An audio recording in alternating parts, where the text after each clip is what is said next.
Bismillahirrahmanirrahim. Assalamualaikum warahmatullahi wabarakatuh. Selamat sore adik-adik semuanya. Selamat datang di Laboratorium Anatomi.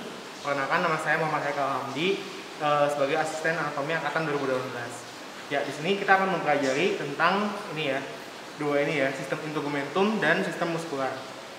Oke, di sini ada mungkin jadi overview aja sih buat persiapan kalian untuk menghadapi praktikum nanti. Yang mana di sini saya akan membahas tentang sistem integumentum terlebih dahulu. Oke, yang pertama dalam sistem integumentum ini kita akan belajar tentang cutis, subcutis dan fascia. Nah, di sini ada ini adalah manekin dari cutis yang bagian atas ini sampai bagian sini. Ini yang disebut dengan cutis ya, di bagian sini. Yang gak ada kuning-kuningnya itu semuanya itu masuk ke bagian cutis. Jadi cutis itu dibagi jadi ada dua macam. Ada bagian epidermis. Epidermis itu di bagian atas ini ada beberapa lapisan nih. Ada sekitar 5 lapisan. Lalu di bagian bawahnya itu ada dermis. Dermis itu yang banyak komponen aksesoriknya seperti itu. Nah, untuk komponen aksesorinya ini bisa dipelajarin oleh kalian sendiri-sendiri. Ada banyak nih ya, ada dari yang bagian sini ada glandula sudorifera, lalu bagian sini ini yang dekat dengan folikel rambut itu disebut dengan glandula sebasea. Lalu juga nice to know juga ya, di sini ada musculus erector pili di sini yang menggerakkan rambut yang ada di cutis. Lalu juga ini segini itu adalah dermis. Di bawahnya yang bagian kuning ini adalah lemaknya, itu sudah masuk ke bagian subcutis. Oke, kita lanjutkan. Jadi yang kedua adalah bagian subcutis. Nah, subcutis itu dia dibatasi di bagian sini nih, yang bagian kuning-kuning itu ini bagian lemaknya ya, jaringan adiposa. Nah, itu sudah masuk ke bagian subcutis. Ada dua bagian, ada dua sebutan juga, yaitu ada fascia superficialis yang bagian sini, yang bagian kuning-kuningnya banyak adiposanya.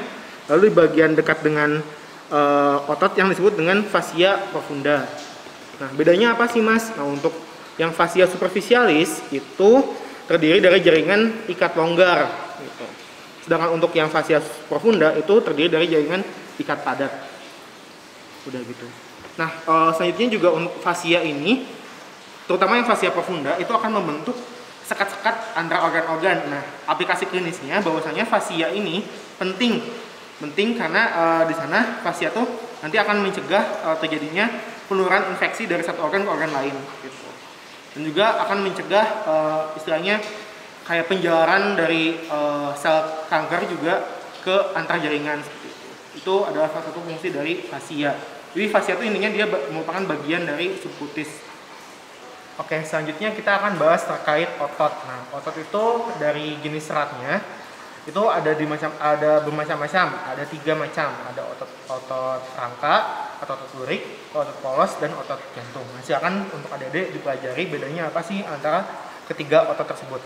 Nah, ini salah satunya yang terlihat di sini adalah otot rangka.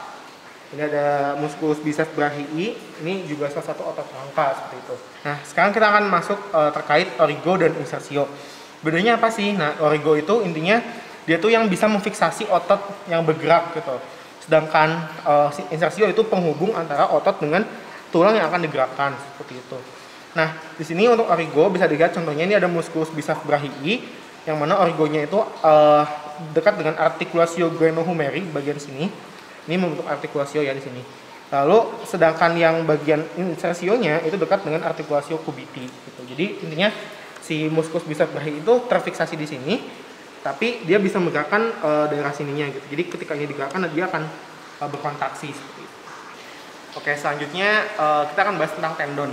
Tendon itu apa sih? Tendon itu adalah penghubung juga nih. Jadi kalau misalkan jadi insersio dan origo tuh intinya dia tuh kayak tendonnya gitu loh. Jadi nah, di sini yang bagian putih ini adalah tendon yang disebut dengan tendon Achilles ya. Jadi di sini dia bisa menghubungkan antara otot yang ini ya, bagian musculus gastrocnemius dengan ospedis di sini gitu. Jadi dia intinya sebagai penghubung antara tulang dan otot seperti itu.